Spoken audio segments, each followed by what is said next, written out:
பேரன்புக்குரிய ஊடகத்துறை நண்பர்களே, இனிய மாலை வணக்கம். நடந்து முடிந்த நாடாளுமன்ற தேர்தலுக்கு பிறகு அனைத்து இந்திய அண்ணா திராவிட முன்னேற்ற கழகத்தின் தொண்டர்களும் வாக்களித்தவர்களும் ஆதரவாளர்களும் எத்தகைய மனநிலையில் உள்ளார்கள் என்பதை தெளிவாக அறிந்த பின்பு ஒரு பதிவை நான் வெளியிட்டேன்.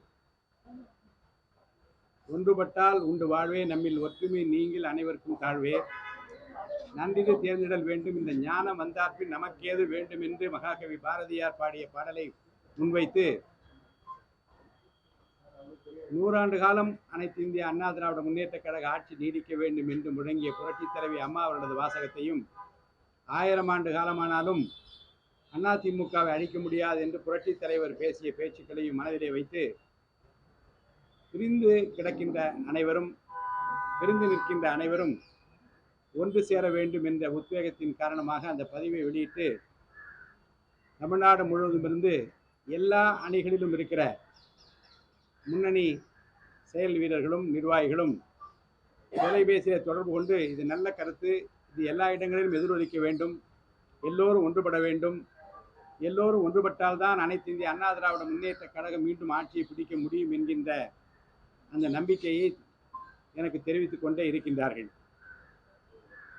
வெறும் பதிவோடு நின்று விடாமல் இந்த கழகத்தின் மீது மிகுந்த அக்கறை கொண்டிருக்கிற, தொடர்ந்து அதற்காக வாதாடி கொண்டிருக்கிற, பல்வேறு நிலைகளிலே மக்கள் மனதை ஈர்த்து கொண்டிருக்கிற அருமை சகோதரர் கே.சி. பழனிசாமி அவர்களும் உங்களுக்கெல்லாம் நன்கு அறிமுகமான அனைத்து இந்திய அண்ணா திராவிட முன்னேற்ற கழகத்தினுடைய கொள்கை தூணாக விளங்குகின்ற, அடித்தளமாக விளங்குகின்ற நம்முடைய அருமை சகோதரர் புகழேந்தி அவர்களும் இது பற்றி நாங்கள் பேசிக் கொண்டிருக்கிற போது வெறும் பதிவோடு நின்று விடாமல் தொண்டர்கள் மனதை தொடுகிற, தலைவர்களை மனதை தொடுகிற பல்வேறு நடவடிக்கைகளை நாம் மேற்கொள்ள வேண்டும்.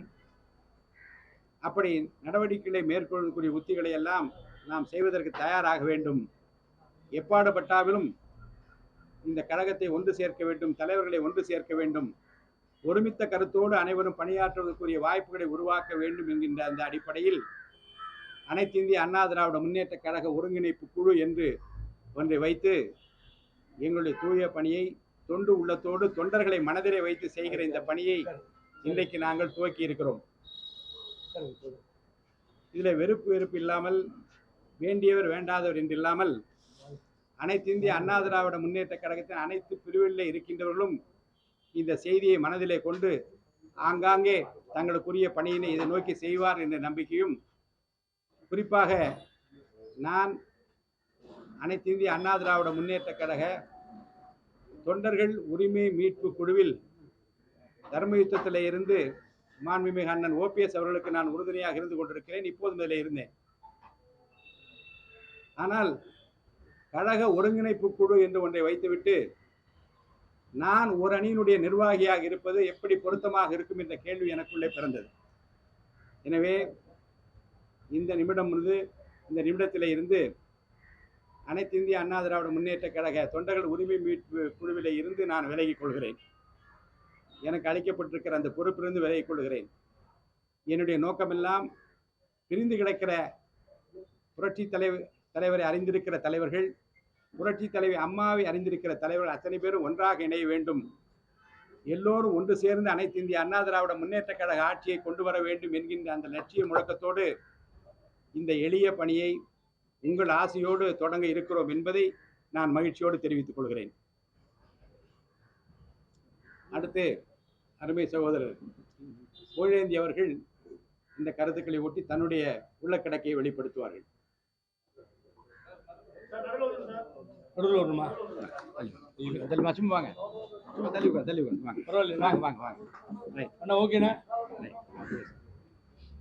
இதுக்கு மேல நான் பழனிசாமி தள்ள முடியும்.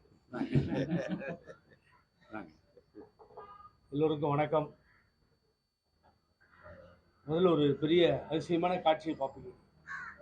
ஏன்னா என் அண்ணனோட ஜேசிடி பிரபாகரனோட உட்காந்து யார் அண்ணன் தம்பின்னு தெரியாது. நாங்கள் இப்பயும் ஆனால் பெரிய வார் நடக்கும் எனக்கும் பழனிசாமி கேசி பழனிசாமி. டிவியில் எடுத்தால் ஒரே சத்தமாக இருக்கும். அவர் சின்னம்மாவை பற்றி பேசுவார், நான் விட மாட்டேன், சப்போர்ட்டாக பேசுவேன். அப்புறம் அவர் ஓபிஎஸை பற்றி எதிர்த்து பேசுவார், நான் விட மாட்டேன், சப்போர்ட்டாக பேசுவேன். இப்படியெல்லாம் காலங்கள் போயிட்டு நேரும் எதிரும் புதிருமாக நாங்கள் இருந்தோம். இன்னைக்கு அண்ணன் கூப்பிட்டு அட்வைஸ் பண்ணாங்க, வேண்டாங்க தகராறு, எல்லாரும் ஒன்றா போகலான்னு சொன்னாங்க. ஏசிடி பிரபாகரன் எல்லாம் சொல்லி பேசின பின்னாடி இன்றைய தினம் இங்கே பாருங்க, கை கொடுங்க. நாங்கள் எல்லா எதிர்ப்பையும் தகராறையும் மறந்து உங்கள் முன்னாடி 2 பேர் இங்கே வந்து உட்காந்துட்டு இருக்கோம். மிஸ்டர் ராமசாமி, கஜேந்திரன் மாவட்ட செயலாளர், நம்ம நிர்வாகிகள் பலர் இங்கே, மிஸ்டர் ஆனந்தன், அமைப்பு சார், இப்படி நிறைய பேர் யாரையும் கூப்பிடலீங்க. அண்ணன் வேணான்ட்டாங்க, யாரையும் கூப்பிடல. அவங்களாம் வந்தாங்க, அப்படி ஜாயின் ஆகியிருக்காங்க. ஸோ இப்போ என்ன பிரச்சனைன்னு கேட்டிங்கன்னா, இப்போ யாரையும் குறை சொல்ல முடியாது. அண்ணன் சொல்லிட்டாரு, எல்லாரும் ஒருங்கிணைஞ்சு போகணும் அப்படிங்கிற ஒரு கோட்டுக்குள்ளே வந்துட்டோம். உதாரணமாக ரொம்ப வேதனையாக இருக்குது மனசுக்கு. என்னன்னு கேட்டீங்கன்னா, 55 ஆண்டுகளாக தொடர்ந்து அனைத்து இந்திய அண்ணா திராவிட முன்னேற்ற கழகம், திராவிட முன்னேற்ற கழகம்னு மாறி மாறி மாறி திராவிட கட்சிகள் ஆண்டதை பார்த்தோம். தந்தை பெரியார் ஊற்றுவித்த அந்த திராவிட இயக்கம் இன்றைய தினமும் அதனை நிரூபித்துக் கொண்டிருக்கிறது. நடந்து முடிந்த தேர்தல் முடிவிலே உங்களுக்கு தெரியும். பின்னாலே பேரறிஞர் அண்ணா 18 ஆண்டு காலம் போராடி ஆட்சி பீடத்தில் அமர்த்தினார். அவருக்கு பின்னாலே நாவலரை தலைமையேற்கவா என்றார். கலைஞர் வந்தார். பின்னாலே புரட்சி தலைவர் எம்ஜிஆர் இயக்கத்தை உருவாக்கி எங்களை வாழ வைத்தார்கள். அம்மா பரிணாம வளர்ச்சியில் வெற்றிகளை குவித்தார்கள். எப்பயுமே பல ஆண்டு காலம் திராவிட முன்னேற்ற கழகம் பேனாவோ லெட்டர் பேனாவோ இருந்திருக்கு. என்னன்னு கேட்டீங்கன்னா, தோத்த உடனே கணக்கு போடுவாங்க, இத்தனை பர்சன்டேஜ்னு போடுவாங்க. இன்னைக்கு 7 இடத்துல டெபாசிட் போயிடுச்சு. நான் யாரையும் குறை சொல்ல விரும்பல, வருத்தப்படணும். ஐயோ, தலைவர் வளர்த்த இயக்கம், பாடை வீடுகளில் யுத்த களத்தில் ஒரு இயக்கத்தை உருவாக்கி அழகு பார்த்த தலைவன் தன்னுடைய சொத்தை எல்லாம் பணத்தை எல்லாம் கொடுத்து வளர்த்த இயக்கம் இன்றைய தினம் 7 இடங்களில் டெபாசிட் போச்சு. எல்லா இடத்துலையும் தோத்தாச்சு. போன தடவை தேனி 1 ஜெயிச்சு நாடாளுமன்றத்தில் அனைத்து இந்திய அண்ணா திராவிட முன்னேற்ற, இந்த தடவை அதுவும் போயிடுச்சு. அதெல்லாம் போனா கூட பரவாயில்லைங்க. சிங்கம் இருக்கப்போ பாரதிய ஜனதா கட்சியால சொல்ல முடியலைங்க. அவங்கள பார்த்து இந்துத்துவ தலைவின்னு யாராவது பேசியிருப்பாங்களா? அந்த தேதி இருந்துச்சா யாருக்காவது? இன்னைக்கு சிங்கம் இல்லை, இவங்க இந்துத்துவ தலைவி. அந்த இந்துத்துவ தலைவின்னு எப்ப சொன்னீங்களோ அப்பயே தோத்து போச்சு இங்க கட்சி. தமிழ்நாட்டில் ஜெயிக்க முடியாது. அம்மாவை ஒரு குறுகிய வட்டத்துக்குள்ள கொண்டு வந்து காமிக்கிறீங்கன்னு சொல்லி சின்னம்மா அதுக்கு ரிப்ளை கொடுத்தாங்க. அதை நான் வரவேற்கிறேன், நாங்கெல்லாம் பாராட்டுறோம். ஏன்னா அது மாதிரி இடங்கள்ல நாங்கள் விடாம பேசணும். ஆகவே என்னுடைய தலைவியை இழிவுபடுத்துகிறார்கள், தலைவர் உருவாக்கிய இயக்கத்தை இழிவுபடுத்துகிறார்கள். விட்டு இனிமேல் அண்ணாமலை மாதிரி யாரும் பேசவே முடியாது. விட்டு பிளாஸ் பண்ணி விட்டார். நாங்க தான் செயல்பாட்டில் இருக்கிறோம். அனைத்து இந்திய அண்ணா திராவிட முன்னேற்ற கழகம் செயல்பாட்டில் இல்லை. கோயம்புத்தூர்ல 2-3 இடத்துல டெபாசிட் போயிடுச்சு, 7 இடத்துல மொத்தமா போயிடுச்சு, 3வது இடத்துக்கு தள்ளப்பட்டுடுச்சு ஏடிஎம்கே. இத்தனையும் நடந்தாச்சு. நான் வேண்டி கேட்டுக்கிறேன், கடுமையா பேசியிருக்கோம். நானும் பழனிசாமியும் கேசி பழனிசாமி அண்ணன் கருத்துக்களை சொல்லியிருக்காங்க. எங்களுக்குள்ள எந்த பிரச்சனையும் இல்லை. ஒன்று தெளிவுபடுத்துறேன், அண்ணன் பன்னீர்செல்வத்துக்கும் ஓபிஎஸ்க்கும் ஒருங்கிணைப்பு எங்களுக்கும் பிரச்சனை எதுவுமே இல்லை. நாளைக்கும் அண்ணன் தான் சொல்லுவேன். நேற்று கட்சியிலிருந்து எடுத்த போய் அண்ணன் தான் சொன்னேன். நான் தவறா பேசவே மாட்டேன். ஆனா அவர் ஒரு திசையை நோக்கி பயணிக்கிறார், அதுல எங்களுக்கு ஒப்புதல் இல்லை. வடக்கே இருந்து ஆள்வதற்கு அனைத்து இந்திய அண்ணா திராவிட முன்னேற்ற கழகமும் திராவிட இயக்கமும் ஒப்புக்கொள்ளாது, யாரையும் அனுமதிக்காது. அந்த தலைவர்களைத்தான் நாம் பெற்றோம், அவர்கள் அதைத்தான் சொல்லிக் கொடுத்தார்கள். இந்திய நாடு என்ன தீர்ப்பு வழங்கியதுன்னு உங்களுக்கு தெரியும். ஆகவே இப்படிப்பட்ட சூழ்நிலை. ஆகவே யாரோ மொத்தமாக அனைத்து இந்திய அண்ணா திராவிட முன்னேற்ற கழகத்தை அழிக்க பார்க்கிறார், மொத்தமா முடிச்சிடணும்னு நினைக்கிறாங்க. ஏடிஎம்கேன்னு எடப்பாடியை நினைச்சு திட்டா நீங்க எடப்பாடிக்கு அது போய் சேராதுங்க. இன்னைக்கு இருக்கலாம், நாளைக்கு இல்லாம போயிடலாம். எடப்பாடி அந்த இடத்துல நான் இருக்கலாம், இல்லாம போயிடலாம். ஓபிஎஸ் இருந்தார், இல்லாம போலாம். பட் அனைத்து இந்திய அண்ணா திராவிட முன்னேற்ற கழகம்ன்றது புரட்சி தலைவர் எம்ஜிஆர் உருவாக்கப்பட்ட இயக்கம். அதையே நான் ஆட வைக்கிறேன், ஒழிக்கிறேன்னு சொல்லி சொன்னா 2வது இடத்திற்கு வருவதை, தேசிய கட்சிகள் இங்கே வருவதை அனுமதிக்க முடியாது. இதுதான் எங்க பிரதான கொள்கை. இப்போ அதை ஏற்றுக்கொள்ள முடியாது. அதை தான் ரிசல்ட்டா கொடுத்துட்டாங்க தமிழ்நாடு மக்கள். 40 வெற்றி பெற்ற 40 வேட்பாளர்களுக்கும் எங்கள் பாராட்டு. வெற்றி பெற வைத்த தமிழக முதல்வர்கள் கூட எனது பாராட்டுகள்லாம் பின்னாடி போய் பேசுறதுக்கு தயாரா இல்லை. ஆனா போராட வேண்டியது திமுகவை எதிர்த்து. ஆனா அந்த ட்ராக் மாறி இப்போ என்ன பேச ஆரம்பிச்சிட்டு இருக்காங்க? பிஜேபிய நேர் எதிர்கட்சியா நினைத்து பேச ஆரம்பித்து விட்டாங்க. அப்ப பிஜேபி என்ன நினைச்சது? பிஜேபி வெர்சஸ் ஏடிஎம்கே இல்ல, பிஜேபி வெர்சஸ் டிஎம்கே அந்த சூழ்நிலைக்கு வந்துருச்சு. இப்போ இதை பொறுமையா பார்க்க முடியல சார். ஏன்னா உடனிருந்து பார்த்தவன் 21 நாள் ஜெயில சுத்திட்டு இருந்தவன் நாய் மாதிரி நான் பெங்களூர்ல. திரும்பி இவங்கெல்லாம் ஜெயிலில் இருக்கும் பொழுது என்ன நடந்ததுன்னு தெரியும். என்னுடைய சொத்துக்களை பிணையாக கொடுத்தவன். இவ்வளவும் பார்த்த நான் பதவி எதுவும் அனுபவிக்கல. அண்ணன் வந்து எக்ஸ் எம்எல்ஏவா இருந்தாங்க, பழனிசாமி எக்ஸ் எம்பியா இருந்தாரு, அது கூட புகழேந்தி இல்லை. யார்ட்டையும் போய் யாசகம் கேட்டு நான் நிக்கல இது வரைக்கும். ஆனா இப்ப தேவையா இருப்பதெல்லாம் ஒற்றுமை தேவை. தயவு செய்து பழனிசாமி அவர்களே, உங்களை வேண்டி கேட்டுக் கொள்கிறேன். தகராறு பண்றதுக்காக நாங்க இப்ப இங்க வரல. மக்கள் வெளியில போக முடியல எங்களால. தமிழக மக்கள் சும்மா நீங்க பின்னாடியே வாங்க, நான் இறங்கி போறேன், தயவு செஞ்சு ஒற்றுமையா போங்கப்பா, அடிச்சுக்காதீங்கய்யா, உள்ள வேற வேற கட்சி வந்துடும் போல இருக்கு, நீங்க சொல்லுங்கய்யா, ஓபிஎஸ்ட சொல்லுங்க, இபிஎஸ்ட சொல்லுங்க, சின்னமாட்ட சொல்லுங்க, எல்லாரும் ஒன்னா சேர்ந்து போங்க அப்படிங்கிறது காது பிச்சுட்டு போற மாதிரி 4 திசையிலும் இருந்து ஒழித்துக் கொண்டே இருக்கிறது பொதுமக்களும் கட்சி தொண்டர்களும். கட்சி தொண்டர்கள் கண்ணத்தை ரத்த கண்ணீர் விட்டுட்டு இருக்கான். The situation is like this. We need unity. இப்போ எந்த கட்சி ஒருத்தர் சொல்றார், பொதுவா என்ன சொல்றாருன்னா, சேர்க்க முடியாது. என்னங்க பட்டாவா கொடுத்து பட்டா போட்டா கொடுத்தாச்சு சேர்க்க முடியாதுன்னு சொல்றதுக்கு அது இல்லை, அது வேண்டாம். தயவு செஞ்சு அதை ஸ்டாப் பண்ணி நான் வேண்டி கேட்டு கீழே இறங்கி வாங்க, எல்லாரும் வாங்க, ஒட்டுமொத்தமா ஒன்னா சேர்ந்து அனைத்து இந்திய அண்ணா திராவிட முன்னேற்ற கழகம் ஒற்றுமையாக ஒரு இடத்திற்கு வர வேண்டும் என்ற எண்ணத்தில் தான் இன்றைய தினம் இங்கே சேர்ந்திருக்கு. இதுல வந்து யார் வேணாலும் வரட்டும். லீடர்கள் சொல்றாங்க லீடர் கால் மேல வரலாம், முதலமைச்சரா வரலாம், அனைத்து இந்திய அண்ணா திமுகவில் அதான் தலைவரும் அம்மாவும் கொடுத்த ஒரு தீர்ப்புன்னு அது நடக்கட்டும். யார் வேணாலும் வரட்டும், நீங்களே ஒரு நல்ல ஆளை செலக்ட் பண்ணுங்க, நாங்களாம் ஒத்துக்கிறோம். ஆனா ஒற்றுமை வேண்டும். அதுதான் இந்த ஒருங்கிணைப்பு குழுன்னு ஒரு பேனரை வச்சு ஜேசிடி அண்ணனுடைய ஆசையும் பழனிசாமி நாங்கள்லாம் பேசி இங்கே உட்கார்ந்துருக்கோம். பலர் தமிழகம் முழுவதும் இருந்து வருவார்கள், அது ஆதரவு உண்டு. ஆகவே அடுத்த கட்ட நடவடிக்கையாக அந்த பணியிலே நாங்கள் இறங்க போகிறோம். அதில் மாற்று கருத்தே இல்லை. நாங்கள் இறங்கி அதை நிச்சயமா சக்சஸ் பண்ணுன்ற நம்பிக்கை எங்களுக்கு இருக்கு. தோல்விகள் போதும், தோல்விகள் போதும், தொடர் தோல்விகள் தொடர்ந்தாகிவிட்டது. இனிமேல் தோல்விகளை தொண்டர்கள் தாங்கிக் கொள்ள மாட்டார்கள். ஆகவே கையெடுத்து கும்பிட்டு மீடியா வழியாக கேட்டுக்கொள்கிறேன், இனிமேல் பிரிஸ்டீஜ் அதெல்லாம் பார்த்து இந்த கட்சியை நாசம் பண்ணிடாதீங்க, வேண்டாம். இதுதான் உங்களுக்கு ஃபர்ஸ்ட் இன்னைக்கு துவங்கி இருக்கோம். ஒவ்வொரு ஸ்டெப்பா நீங்க பார்ப்பீங்க, நாங்கள் முன்னேறி வருவோன்றதை அன்போடு தெரிவித்துக் கொள்கிறேன். ஒற்றுமை வேண்டிதான் இந்த கூட்டம், வேற யாருக்கு எதிர்ப்பா இல்லை என்பதை மிக தெளிவாக பதிவு செய்கிறேன். அன்பு நண்பர் பழனிசாமி, முன்னாள் நாடாளுமன்ற உறுப்பினர் அவருக்கு பேசிட்டு, அன்பு நண்பர் முன்னாள் நாடாளுமன்ற உறுப்பினர், தொடர்ந்து அனைத்து இந்திய அண்ணா திராவிட முன்னேற்ற கழகம் நீடித்து நிலைக்கிற பணிகளை செய்ய வேண்டும் என்று நாளும் உழைத்துக் கொண்டிருக்கிற அருமை சகோதரர் கே.சி. பழனிசாமி அவர்கள் இப்போ தன் கருத்தை வெளியிடுவார். இந்த நாடாளுமன்ற தேர்தலது முடிவுகள் என்பது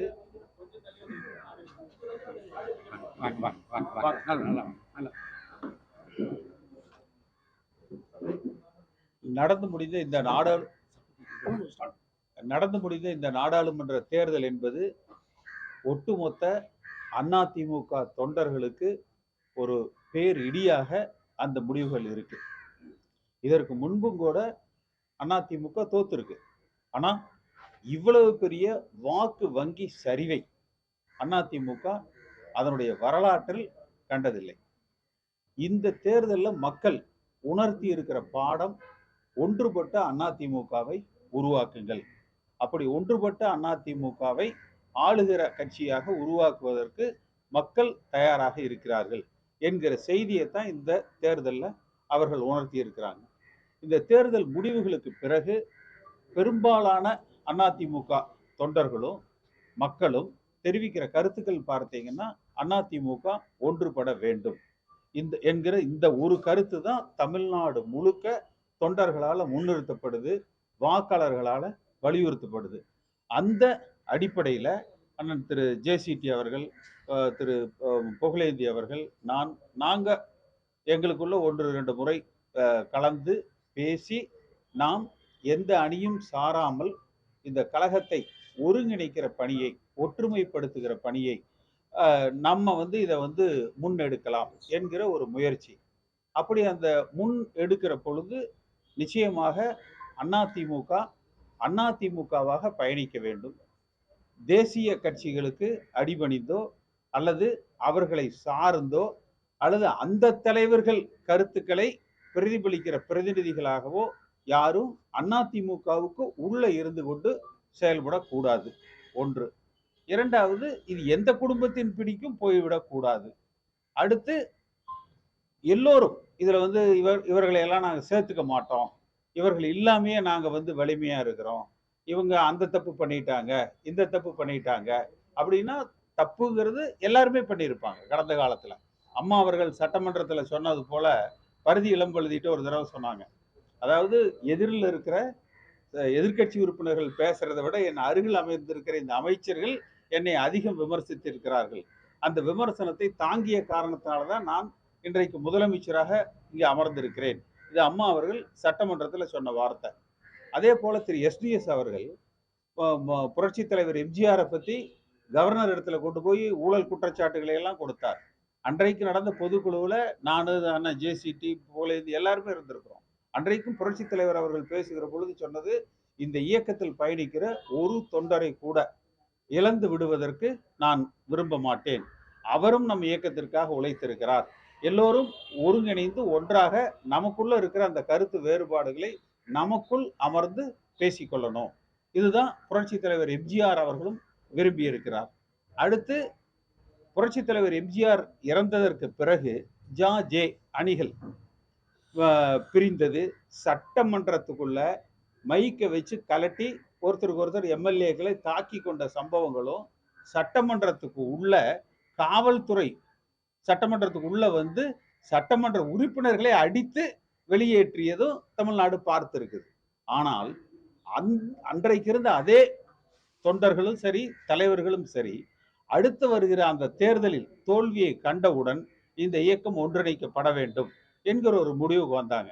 அன்றைக்கும் ஒரு சில தலைவர்கள் அந்த ஒன்றிணைப்புக்கு எதிராக இருந்தார்கள். அப்படி இருந்த தலைவர்கள் ஒதுக்கப்பட்டார்கள், தொண்டர்கள் முடிவெடுத்தார்கள். அன்றைக்கு அதிமுக ஒருங்கிணைந்தது. 91ல ஆளுகிற கட்சியாக அதிமுக உருவெடுத்தது. அதே போல இப்பொழுது இந்த நாடாளுமன்ற தேர்தல் முடிவுகளை ஒரு பாடமாக எடுத்துக்கொண்டு எல்லா அதிமுக, அது தலைவர்களாக இருக்கலாம், தொண்டர்களாக இருக்கலாம், பொறுப்பாளர்களாக இருக்கலாம், நம் கண்முன் தெரிவது ஒன்றே ஒண்ணுதான். இன்னொரு தோல்வியை தாங்குவதற்கு அதிமுக தொண்டன் தயாராக இல்லை. இன்னொரு தோல்வியை இந்த இயக்கம் பெறுமானால் தமிழ்நாட்டு மக்கள் இந்த தலைவர்களை மன்னிக்க மாட்டார்கள். அப்ப எந்த நிலையில் இருந்தாலும் பரவாயில்லை, கடந்த காலத்துல எது நிகழ்ந்திருந்தாலும் பரவாயில்லை, ஒன்றுபட்ட அதிமுக உருவாக்கப்பட வேண்டும். அதற்கு எல்லோரையுமே, திரு எடப்பாடி பழனிசாமி அவர்களையே நான், அண்ணன் ஜேசிடி, திரு புகழேந்தி அவர்களையே சந்தித்து நாங்க பேசுவதற்கு முயற்சிப்போம். அவரது கருத்தையும் அறிந்து திரு ஓபிஎஸ் அவர்களோடும் பேசுவோம், திருமதி சசிகலா அவர்களோடு பேசுவோம்.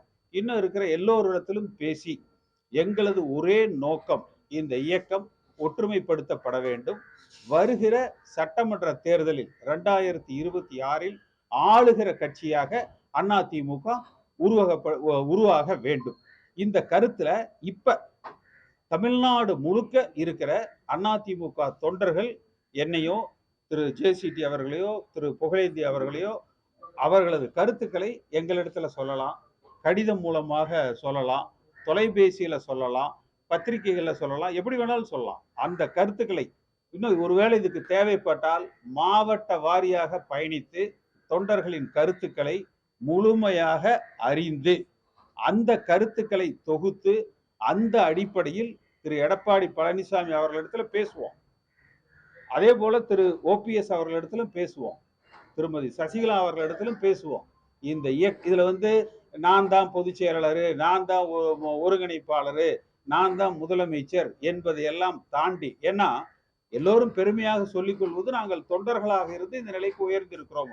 அப்ப எல்லாவற்றையும் மறந்துவிட்டு நீங்கள் இந்த இயக்கத்துக்கு வருகிற பொழுது இருந்த அதிமுக தொண்டராக இருங்கள். உங்களிடத்துல நாங்க அந்த தொண்டர்களின் கருத்துக்களை நாங்கள் தெரியப்படுத்துகிறோம். தொண்டனுக்கு தொண்டனாக எல்லோரும் ஒரு ஒருமித்த கருத்தை எடுத்து மீண்டும் ஆளுகிற கட்சியாக இந்த இயக்கத்தை இன்னும் 18 மாசம் தான் இருக்கு. அடுத்த ஆண்டு இன்னைக்கு இப்ப மத்தியில இருக்கிற அரசாங்கத்தை பார்த்தீங்கன்னா அடுத்த வருடமே ஒரு நாடாளுமன்ற தேர்தல் கூட வரலாம். அப்ப அடுத்த டிசம்பருக்குள் இந்த இயக்கம் வலிமைப்படுத்தப்பட வேண்டும், ஒற்றுமைப்படுத்தப்பட வேண்டும். அந்த தேர்தலில் வெற்றி பெறுகிற இயக்கமாக இருக்கணும். அதற்கு பிறகு இந்த உட்கட்சி பிரச்சனைகளுக்கு ஒரு முற்றுப்புள்ளி வைத்து இதை வைத்து எந்த காழ்ப்புணர்ச்சியும் இல்லாம கசப்பு உணர்ச்சியும் இல்லாமல் இந்த இயக்கம் ஒற்றுமையாக பயணிக்க வேண்டும். இதை நோக்கித்தான் நாங்க பயணிக்கிறோம்.